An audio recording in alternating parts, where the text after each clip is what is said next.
Bienvenidos a esta segunda parte de la Parasha Balak 2021. El título de nuestra Parasha Balaam.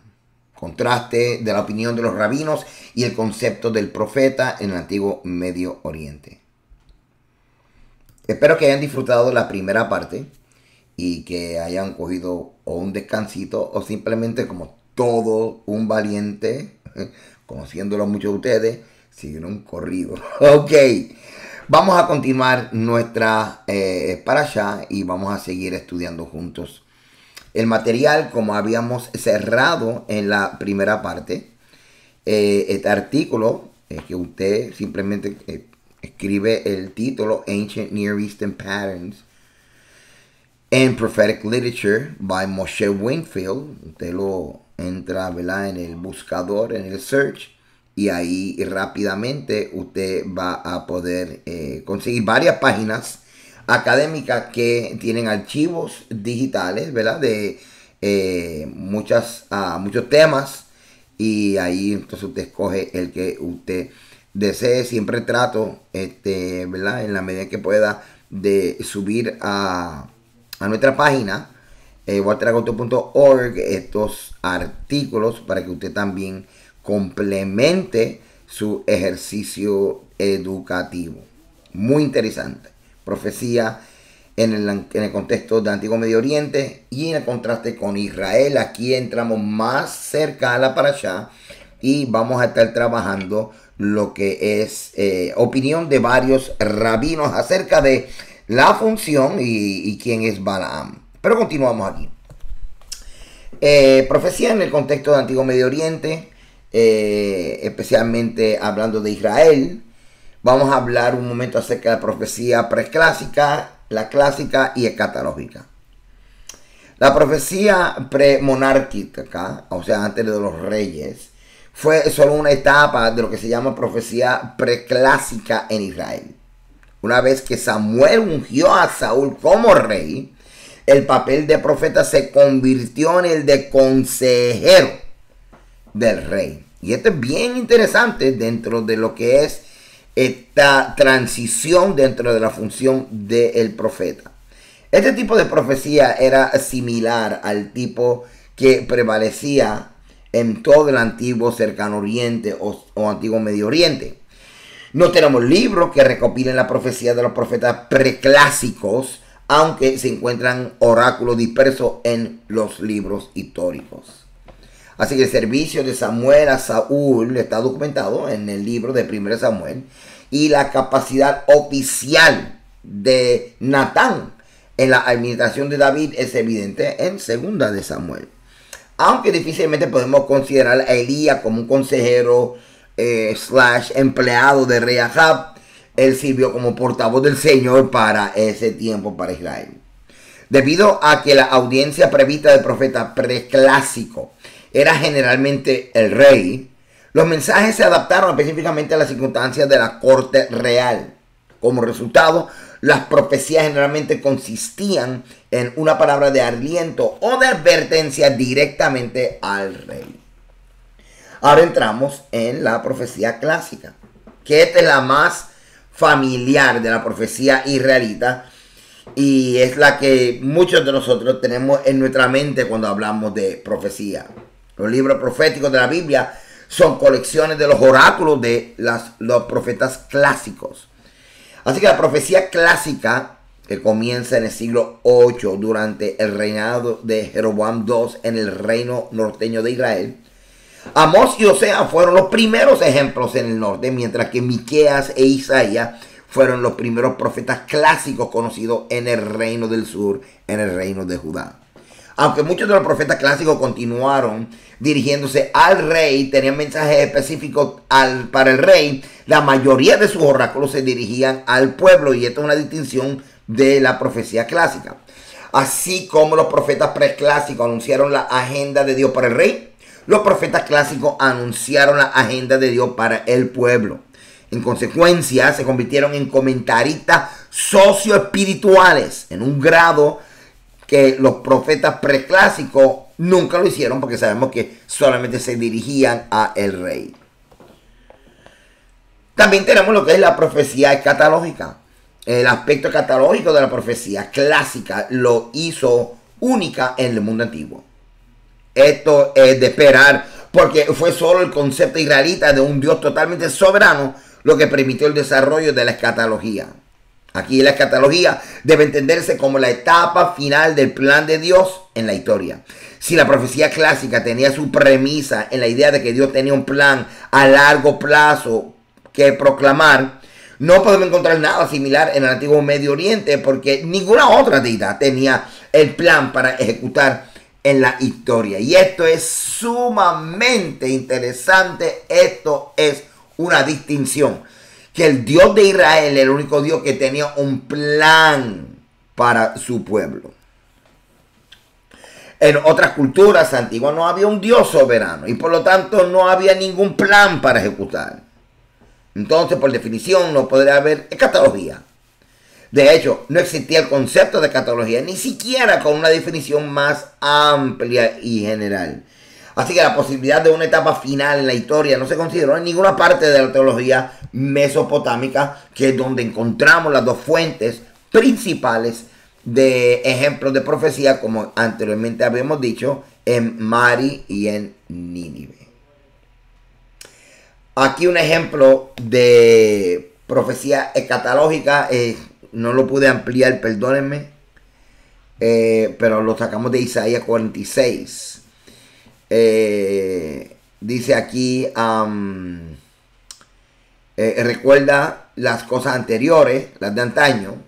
Yo soy Dios y no hay otro. Yo soy Dios y no hay nadie como yo.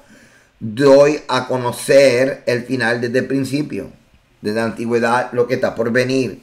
Yo digo, mi propósito se mantendrá y haré todo lo que me plazca.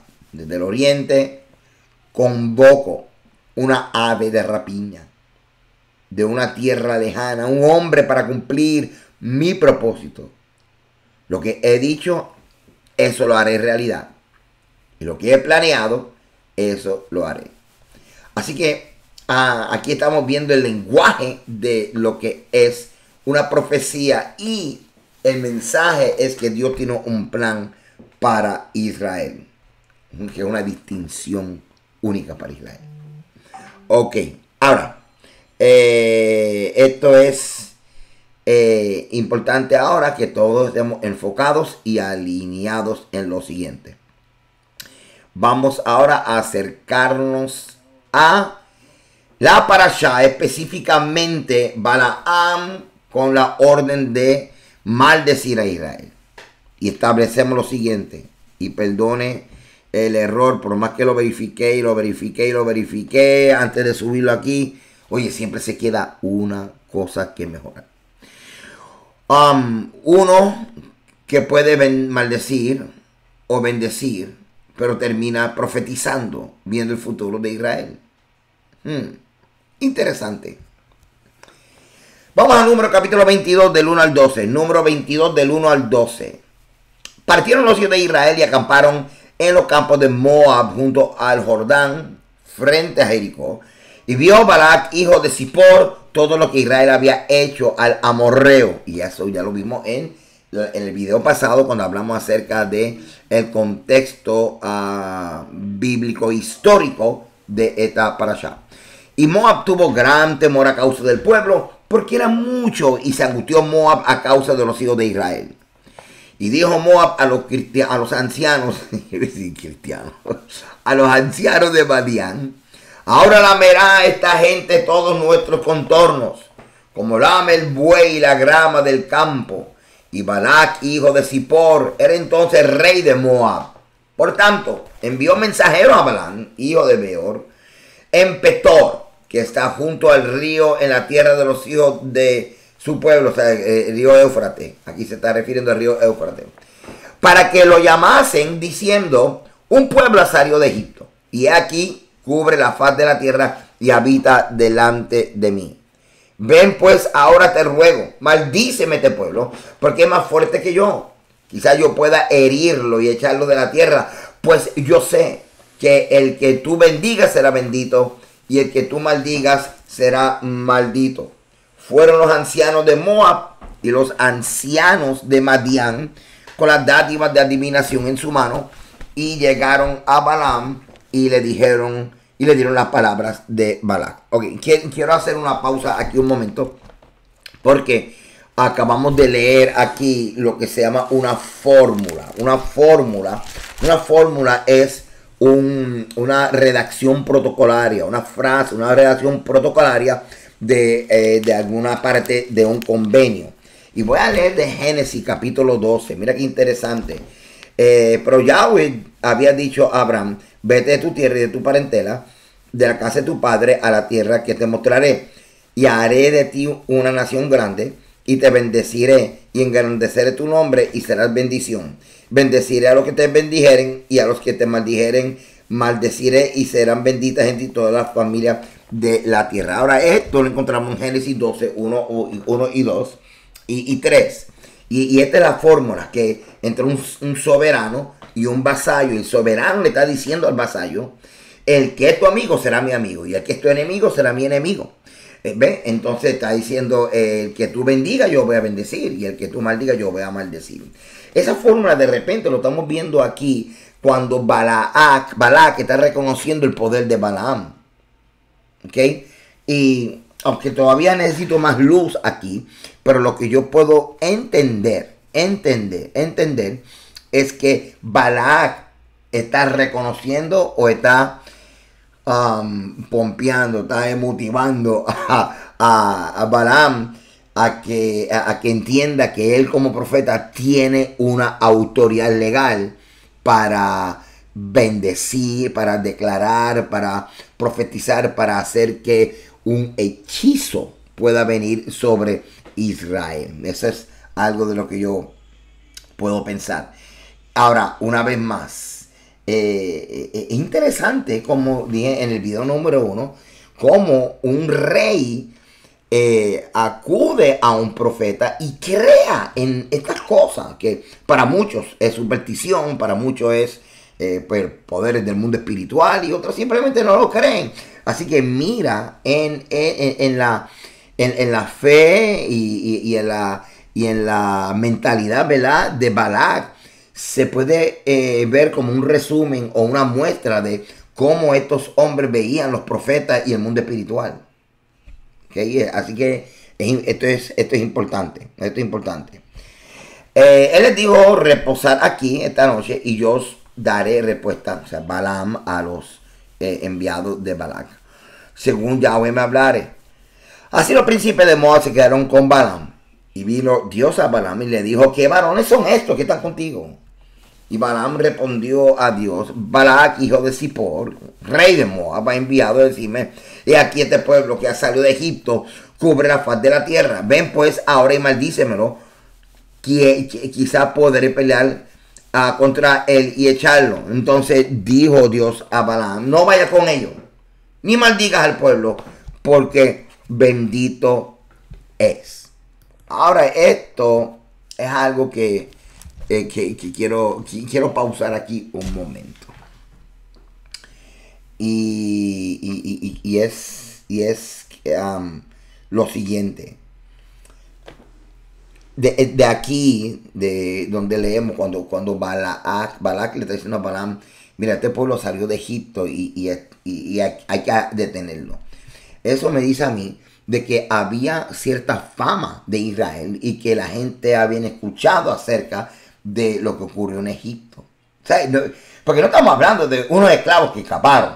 Estamos hablando de un grupo de personas que se convirtieron en una nación, un ejército, que de eso se trata el libro de Números, y que ahora están conquistando este pueblo que está en su camino, y que de verdad no podemos pasarlo por alto.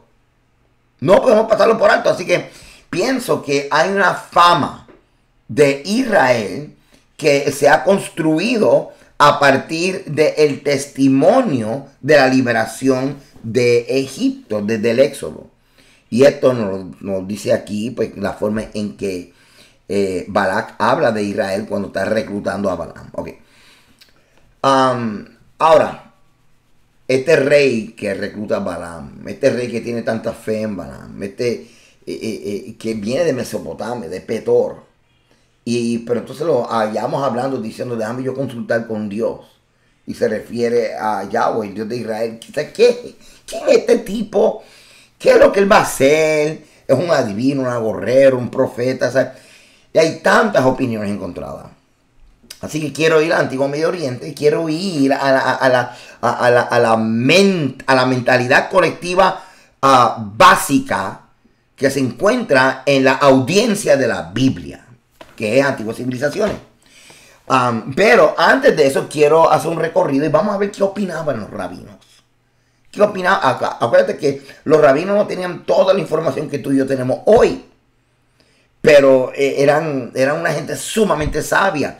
Así que los voy a invitar para que veamos algunas opiniones de rabinos famosos en cuanto a quién era Balaam y tratar de ver cómo ellos explicaban toda esta situación del poder de Dios caer sobre él y él profetizar y todo esto.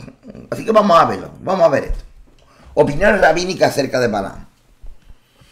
Por ejemplo, vamos a comenzar. El rabino Yohanan, un sabio de la tierra de Israel en el siglo III, sospecha que de las bendiciones de Balaam. Dice, estas bendiciones, no sé, veo algo raro.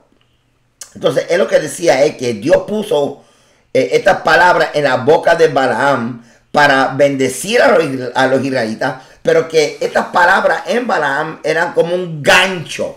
Y voy a explicar esto. Y se refiere a el Talmud babilónico en el Sanedrín 105b. ¿De qué se trata? Vamos a ver qué es lo que dice el Talmud babilónico 105b en Sanedrín. Dice, Abraham se describe a sí mismo y él conoce el conocimiento del Altísimo.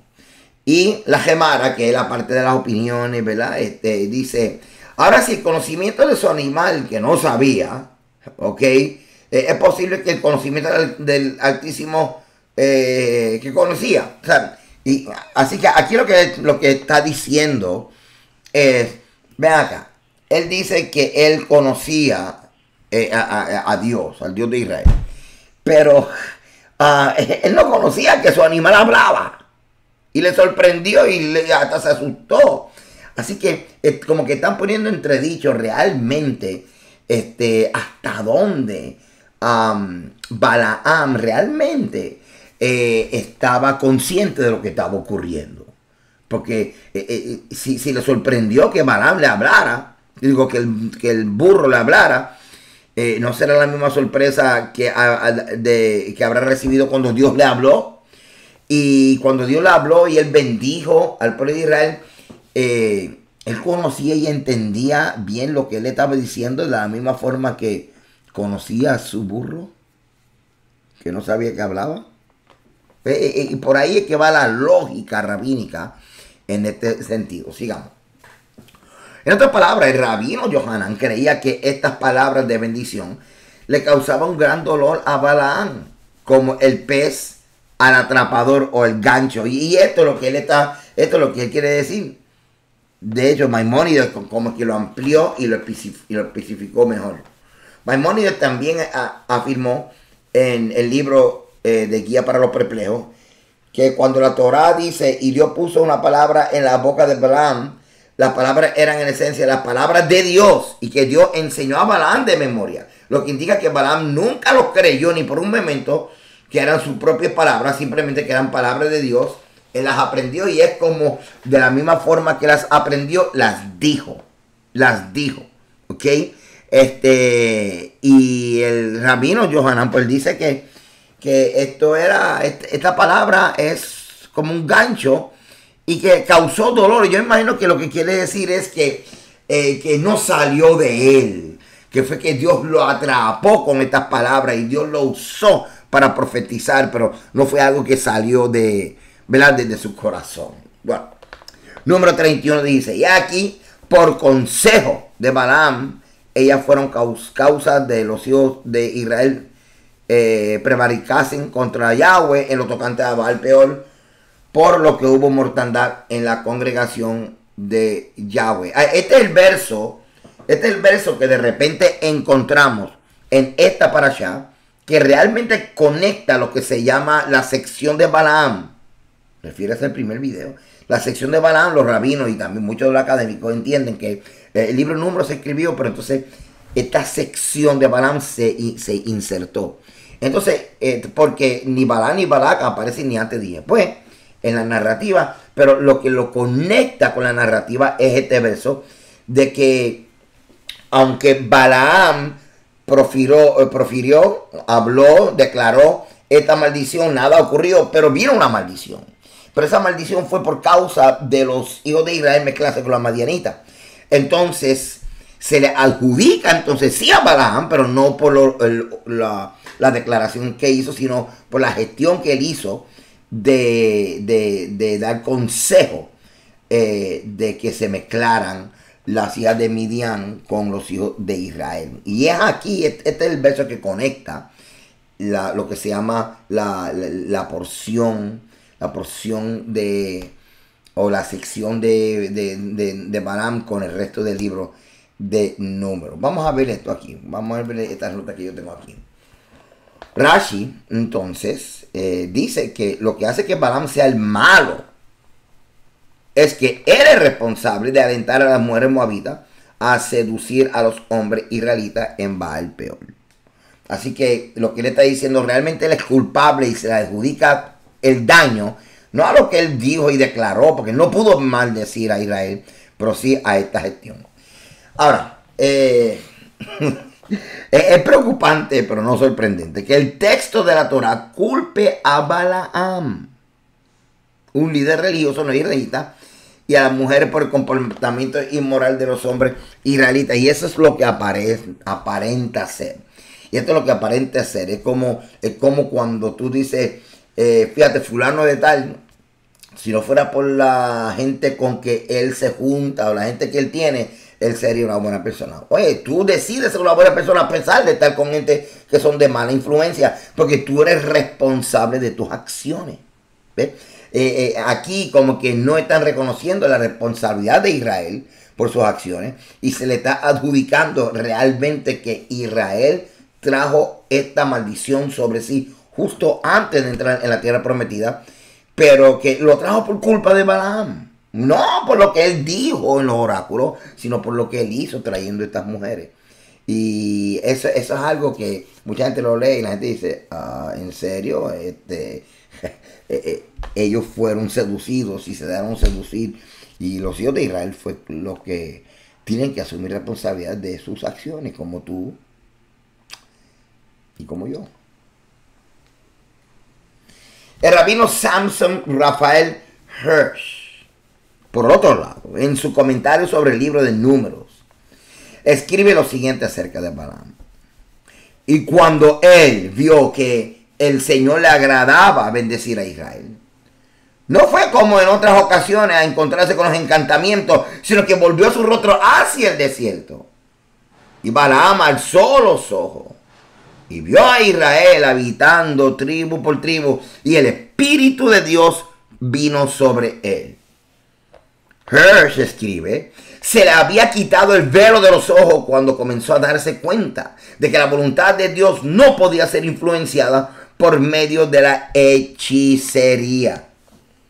Así que los sentimientos que había expresado en las dos ocasiones anteriores, capítulo 23, versos 9 y 20, ahora se convirtieron en sus propias convicciones internas. O sea que él se dio cuenta que si fue que Dios puso estas palabras en su boca, él las dijo, pero después se dio cuenta de que es verdad, no puedo maldecir lo que Dios ha bendecido, es verdad. Eso es lo que él está diciendo. Ahora, no se trataba de que Dios pusiera una palabra en su boca en contra de su voluntad, según Hirsch, a pesar de sí mismo, como hasta ahora, sino que el espíritu de profecía ilimitaba que informaba su declaración. Así que Hirsch está trayendo aquí otra perspectiva. Él está diciendo de que no fue que Dios puso su palabra y lo obligó a decirlo, no, sino que el espíritu de profecía, el poder de Dios, el endoso de Dios, para que él pudiera utterance, hablar con denuedo en la dirección de bendecir a Israel, y hablar con denuedo en la dirección de de profetizar, de anunciar victorias de Israel sobre sus enemigos, fue por causa de la influencia de la presencia de Dios sobre Balaam. Y eso es lo que está trayendo Hirsch. Así que estamos viendo diferentes cosas, ¿verdad? Y esto es lo que quería presentar a ustedes, estas perspectivas rabínicas. Ahora, otra perspectiva rabínica es sumamente interesante, se llama la bendición con la mano izquierda, o la bendición de la zurda. Vamos a ver esto. Una mujer había estado casada durante 4 años y acababa de sufrir su segundo aborto espontáneo. Los médicos le dijeron que las probabilidades de tener hijos y de traer hijos al mundo eran muy pocas. Ahora, varios rabinos, varios rebeldes de renombre le habían dado su bendición a la pareja, pero todavía no había podido tener hijos. La pregunta obvia era por qué las bendiciones no habían servido. Una perspectiva tradicional para explicar cosas como esta viene de una enseñanza de Rabbi Nachman, que dice así: a veces un gran sádico, o sea, un gran justo, bendice a una persona para algo, pero esa bendición no se materializa debido a que hay ángeles acusadores que la interceptan en el camino rumbo al trono de gloria. Ahora, cuando yo leo esto, ¿qué es lo que yo pienso? Cuando Balaam iba a maldecir a Israel y el ángel del Eterno con una espada se le metió en el medio y impidió que Balaam maldijera a Israel. Entonces, de aquí es que sacan el hecho de que a veces hay oraciones o peticiones que no llegan al trono de Dios, son interceptadas por algún ángel que acuse. Y cuando pienso acusa es que pienso lo que está diciendo, que hace la función de diablo o de adversario, de meterse en el medio y decir, no, esta oración no va a subir porque esto no es la voluntad del Eterno. Y esta es la forma en que tradicionalmente también se explican estas cosas. Así que hablando acerca de este que intercepta, este ángel o ángeles que interceptan las peticiones para que no lleguen al trono de la gracia, ellos se llevan la bendición, se lo llevan, lo desvían. Entonces hacen esta pregunta: ¿acaso fulano se merece esta bendición? La respuesta suele ser negativa, ya que Hashem siempre nos da más de lo que nos merecemos. Y así es como la bendición se desintegra en el instante y nunca llega a materializarse. Así que a fin de esquivar a los ángeles acusadores, Rabbi Nachman propone que cuando demos una bendición, que no suene como una bendición, e incluso si los ángeles acusadores la interceptan, no la van a anular porque suena bendición, sino todo lo contrario. Eso es lo que llamamos la bendición zurda. La bendición zurda es exactamente lo opuesto a las bendiciones del malvado Balaam. Así que esto es como decir, sabemos que hay peticiones que no se van a dar. Así que o no los hagas o las haces. Y yo pienso que aquí es donde cae perfectamente la frase: Padre, pero que se haga como tú quieras. Algo interesante. Balaam fue profeta, adivino o hechicero. Vamos a ver el concepto antiguo Medio Oriente. La magia comprende de 2 categorías. Una que se llama hechicería y otra que se llama adivinación, que difieren en propósito. Por ejemplo, la hechicería intenta alterar el futuro y la adivinación predecirlo. Así que cuando hablamos acerca de cómo Balak veía a Balaam dentro de lo que es ser profeta o vocero de la deidad o de las deidades, estaba la categoría de hechicero y la categoría de adivino. Así que el hechicero es el que podía cambiar circunstancias, traer encantamientos sobre personas. Pero el que adivinaba no cambiaba ni alteraba, sino que la tendencia era el de omen, el de presagio, el de predecir. Así que mira las dos vertientes. Y dentro de estas dos vertientes tenemos entonces ya más claro la posibilidad de cómo era que Balac veía a Balaam, como hechicero o como adivino. Así que eso es lo que estamos trabajando ahora mismo. El mago que dice maldecir o bendecir es un hechicero. ¿Ves?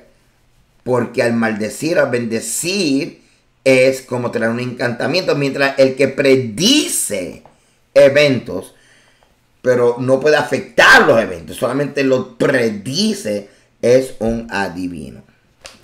Así que en Israel, la hechicería, ¿ok? El que bendice, el que maldice, con la cuestión de tratar de hacer un encantamiento a una persona, está prohibida en Israel. Está totalmente prohibido en Israel.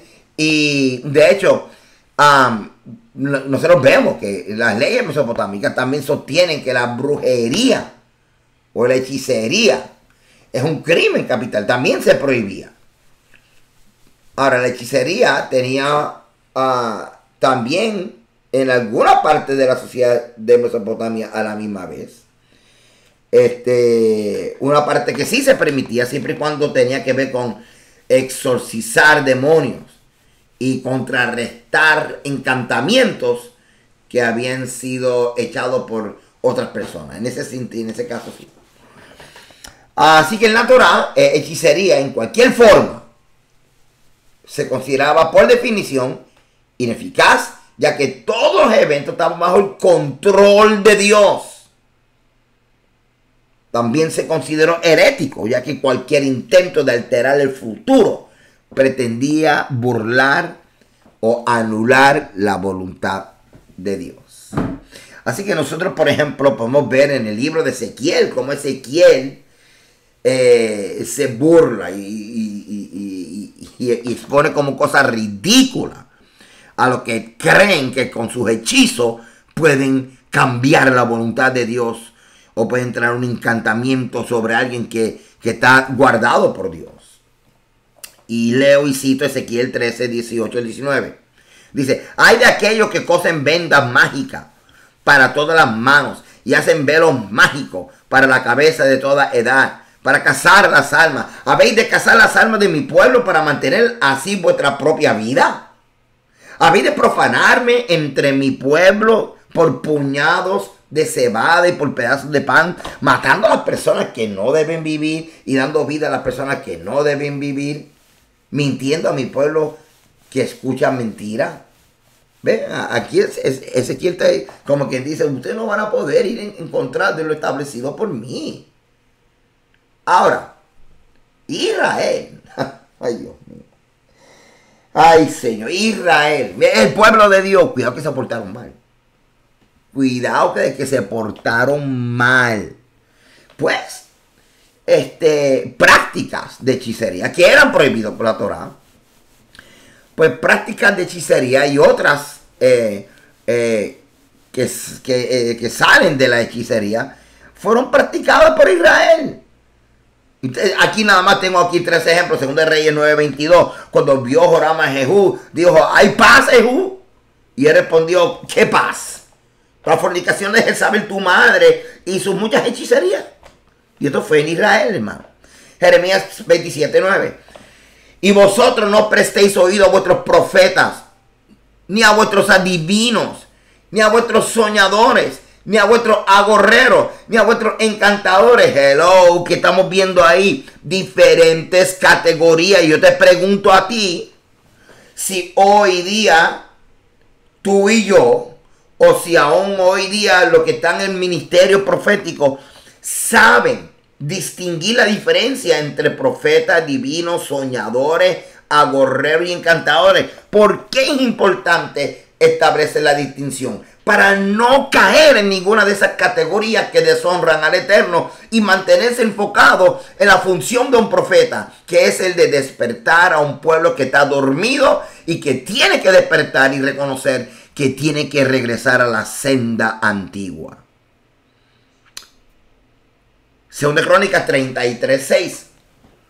Y pasó sus hijos por fuego en el valle del hijo de Hinnom, y observaba los tiempos y miraba los agüeros, y era dado a adivinaciones, y consultaba a divinos y encantadores, y excedió en hacer lo malo ante los ojos de Yahweh hasta encender su ira.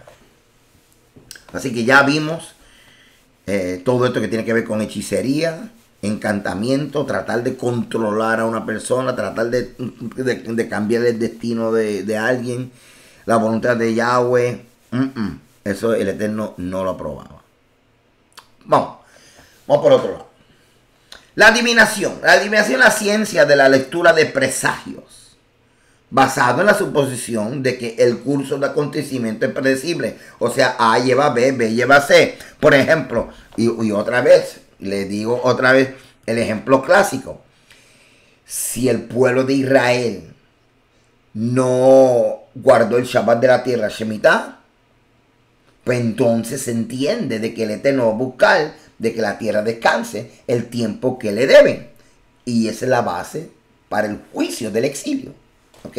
A te lleva a B. Eso es lo que estamos diciendo aquí. Y esto es un movimiento profético. Ok. Así que la adivinación es la ciencia de la lectura de presagios, basado en la suposición de que el curso de los acontecimientos es predecible. Sus avisos anticipados están impresos en fenómenos naturales o discernibles en dispositivos hechos por el hombre. Así que vamos a ver ejemplos de adivinación. Y esta es una de las preguntas que a veces la gente dice: pastor, en la Biblia aparece que echan suerte. Y exacto, y estos son ejemplos de adivinación. Ahora, dentro de la adivinación está lo que es el método para discernir la voluntad de Dios. Y está simplemente lo que es un método que salta probabilidades al azar, y que el que está administrando el método entonces viene y manipula el mensaje. Acuérdate que el que está haciendo estas adivinaciones y las adivinaciones que usaba el pueblo de Israel, y que el Eterno aparentemente no traía ninguna reprensión, es que el Eterno estaba entonces usando esos métodos para él revelar su voluntad, como en el caso de las piedras que estaba en la ropa del sumo sacerdote. Así que aquí rápidamente simplemente le estoy trayendo ejemplos. Usted lo busque en su Biblia y luego lo estudie. Pero quiero que vean uno de ellos, que es el de bien interesante, hepatoscopy. Hepatoscopy en inglés, no sé cómo decirlo en español. Es el de inspeccionar la forma del hígado de un animal de sacrificio, pero no solamente el hígado, era coger los riñones y coger las partes, los órganos, y con los órganos de un pájaro, de un animal, ellos podían leer ciertas profecías. Por eso es que el Eterno en los sacrificios mandaba que se quemaran todos esos órganos, para que nadie adivinara nada, y que no pensaran bajo ninguna circunstancia que ninguno de los sacrificios que se hacían en el templo se pareciera, aunque sea de lejos, a algunos de los métodos paganos de adivinación. ¿Ok? Y entonces esto pues es bien interesante, bien interesante. Ok, vamos a continuar aquí. En el Taná encontramos al rey de Israel consultando a los profetas que realizan adivinación antes de enfrentarse a los arameos en Ramot de Galaad. De hecho, en todo el antiguo Medio Oriente se practicaba ampliamente la adivinación antes de la batalla para determinar la voluntad de los dioses. Así el rey Hammurabi de Babilonia envía a su adivino Barú a recoger presagios antes de atacar a Shabazum. Los hititas adivinaban mediante estrellas y paros, y los antiguos griegos consultaban a los divinos antes de que se tomaran decisiones militares. Así que la adivinación podía tolerarse en Israel, ya que teóricamente no era incompatible con el monoteísmo. O sea que ellos pensaban que el Dios de Israel se manifestaba a través de este método. El adivino siempre podía afirmar que solo estaba tratando de revelar, de conocer la voluntad inmutable, que no se podía mover, que no se podía alterar, la prohibición del hechizo inmutable de Dios. ¿Ok? Así que, de hecho, según una fuente, el profeta originalmente fue llamado adivino, roé, donde en muchas tradiciones aparece como vidente. Aunque ciertos círculos religiosos condenan la adivinación como una herejía abominable, no es que dudaran de su eficacia. Más bien Dios le había otorgado a Israel la bendición especial de comunicarse con ellos directamente, ya sea a través de los profetas o a través de los sueños. No obstante, el culto oficial sancionó un medio adivinatorio, que es el Urim y el Tumim, que eran llevados en el efod del sumo sacerdote, y era por medio de la adivinación que se discernía entonces la voluntad del Eterno. Entonces, y habiendo dicho todo esto, ¿en qué categoría cae el mago Balaam? Balaam necesitaba, por ejemplo, ir y subirse a unas colinas y estar solo para poder leer los signos astronómicos y otros presagios, y que es una señal distintiva de lo que es un adivino.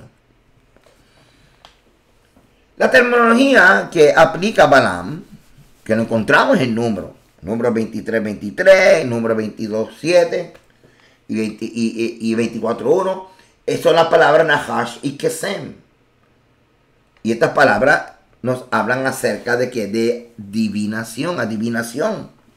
Que de hecho, cuando se encontró la copa de plata en las bolsas de provisiones de los hijos de José, el reclamo era: ven acá, José, tú que usas el método de adivinación para saber la voluntad de los dioses, no sabes que esta gente se habían llevado una copa de plata. ¿Ves? Así que se cree que José usaba estos métodos y que Dios, el Eterno, se le revelaba. Así que también que Sem se refiere también a poder ver, ¿verdad? Ser un vidente, y también tiene otras formas de divinación prohibidas, pero básicamente lo que está hablando es el de ver el futuro. Como te mencioné en la enseñanza primera, la inscripción de Ir Alá en las planicies de Jordania aparece el nombre del profeta Balaam, pero aparece con un nombre llamado José, que es un vidente, lo que indica que fuera de Israel también se le conocía como adivino. ¿Okay? Y aquí te comparto el artículo de Deir a la Plaster Inscriptions. Y es bien interesante porque aquí, en este artículo, nos habla acerca de este hallazgo donde aparece el nombre de Balaam, pero también aparece la lista de aves que él usaba para él poder predecir el futuro. Interesante, así que sabemos que entonces que Balaam usaba aves para leer el futuro. Así que esa es la función, no de un hechicero, sino de un adivino. Así que todo lo que dice, lo que estamos viendo es que él era más adivino que hechicero, que es lo que es más parecido a algunos de los métodos que se usaba en Israel para discernir y conocer la voluntad del Eterno. Balak esperaba que Balaam maldiga a Israel. Esto significa que Balak lo consideraba como un hechicero. Alguien que tiene el poder de determinar el destino de Israel, de cambiar el destino de Israel, de traer un encantamiento. Así que Balak, mientras buscaba a Balaam, lo que quería era un hechicero. Uno que podía castigar a Israel con sus maldiciones para que los moabitas prevalecieran sobre ellos en la batalla. Echarle un hechizo. Y aquí es donde radica la tensión de esta historia. Balac contrata a Balaam como hechicero, pero Balaam niega que tenga tal poder. Y aunque dice que su Dios es el Dios de Israel, la razón principal por la cual Balaam se niega a traer un hechizo sobre Israel, a maldecir a Israel, es la siguiente. Y ya usted lo vio. Que él puede actuar solamente como adivino y no como hechizo.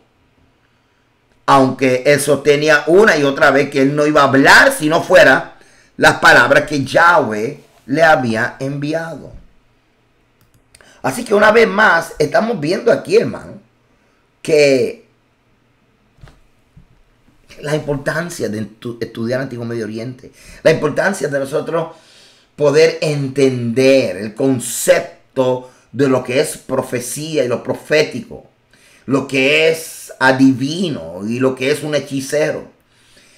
Porque estamos viendo aquí que Balac confundió o no entendía bien a Balaam. Y pensaba que era un hechicero y cuando lo contrata termina diciendo, pero ¿por qué tú no maldices a Israel?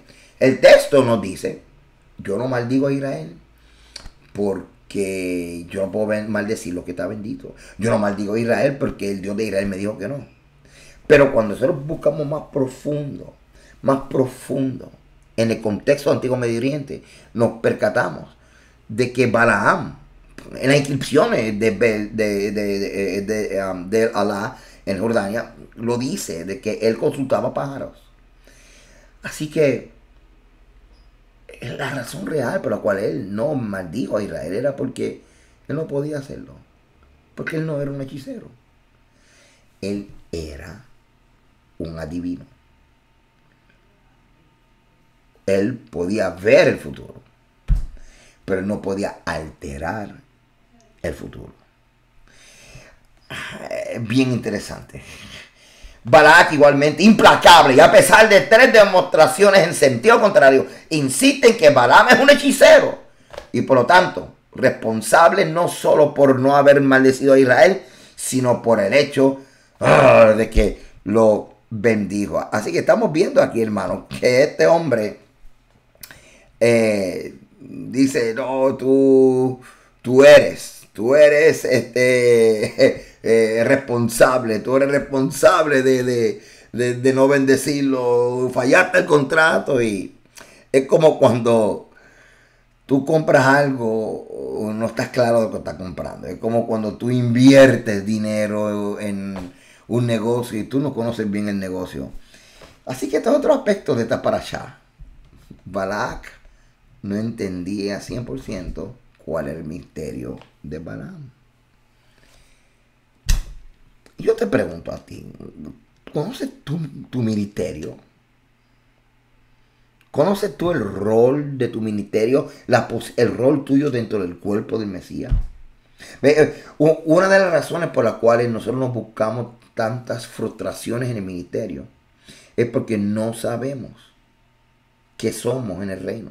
Yo soy pastor y aunque por esta situación de tener una congregación que despierta a la Torá y despierta a la responsabilidad de obedecer estos mandamientos, aunque para la gente afuera piensa que somos judíos y que estamos promoviendo el convertirse al judaísmo y lejos de la verdad, es otra cosa. Una congregación que simplemente despertó a entender que si vamos a caminar tras la pisada del maestro, tenemos que ser como sus discípulos y obedecer al Dios de Israel como lo obedeció Yeshua. Así que es tan importante nosotros tener esa identidad y tener claro esta identidad. Es bien importante entonces, así como Balac tenía que entender que Balaam no era hechicero sino adivino, tú y yo tenemos que entender qué ministerio somos. ¿Eres maestro? ¿Eres pastor? O sea, ¿cuál es tu ministerio? ¿Cuál es tu rol en tu congregación?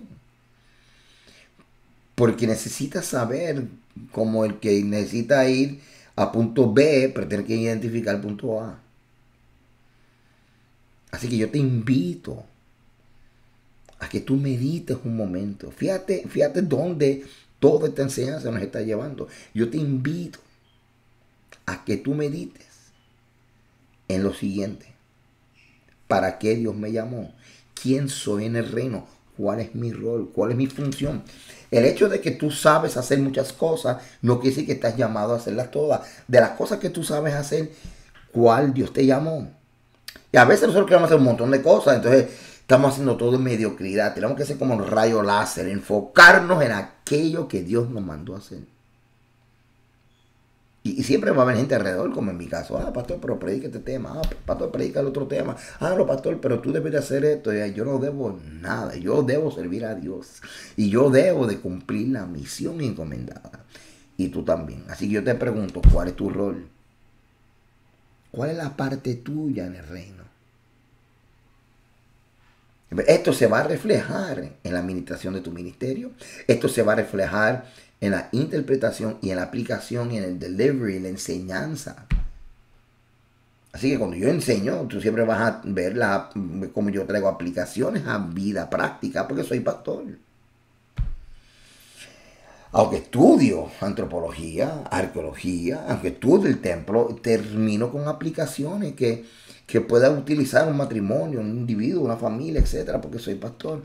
Así que hoy yo te invito a que tú te des la oportunidad de estar más claro que Balac. ¿Ok? Porque Balaam, por cuanto él estaba claro de cuál es su ministerio, si pudiéramos decir, o su rol. Ahora entendemos por qué Balaam no pudo maldecir a Israel. ¿Por qué? Porque él no era un hechicero.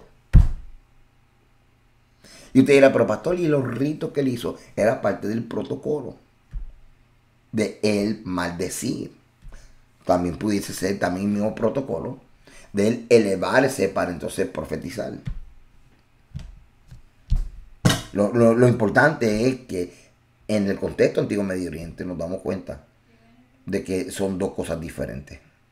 Así que espero que esta aplicación a la parashá te haya ayudado a ti y haya despertado en ti el interés de seguir estudiando lo que es la mentalidad del Antiguo Medio Oriente, lo que es el contexto de la Escritura, el contexto cultural de la Escritura, porque tú y yo a veces caemos en el error y somos ineficientes por eso, en interpretar las Escrituras, porque no estamos conscientes de cómo las personas de la Biblia, cómo los personajes bíblicos, cómo la audiencia pensaba, cómo la gente de la Biblia veían a Balaam, cómo Balac veía a Balaam y todas las perspectivas que había dentro de lo que es quién es un sacerdote, quién es un varón de Dios, quién es un instrumento de Dios, quién es un profeta, un agorrero, un hechicero, un vidente, etc.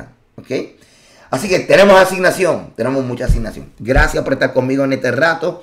Siempre visítame a mi página, walteragosto.org. Si no se has suscrito a mi página de YouTube, suscríbete ahí a la página de YouTube. Comparte también esta página que hay un montón de enseñanza. También mi página personal, donde tenemos otro nivel académico de estudio, como lo que estás viendo aquí. Y con la opción de poder tener todo este PowerPoint, toda esta presentación y usted poderlo bajar y sacarle copia, ve a mi página walteragosto.org, donde tenemos un montón de enseñanza y mucha información que sé que van a ayudar tu vida. Así que gracias por estar conmigo en esta segunda parte de Balac 2021, el contraste de la opinión de los rabinos y el concepto de profeta en el antiguo Medio Oriente. Será hasta la próxima parashá. Shalom.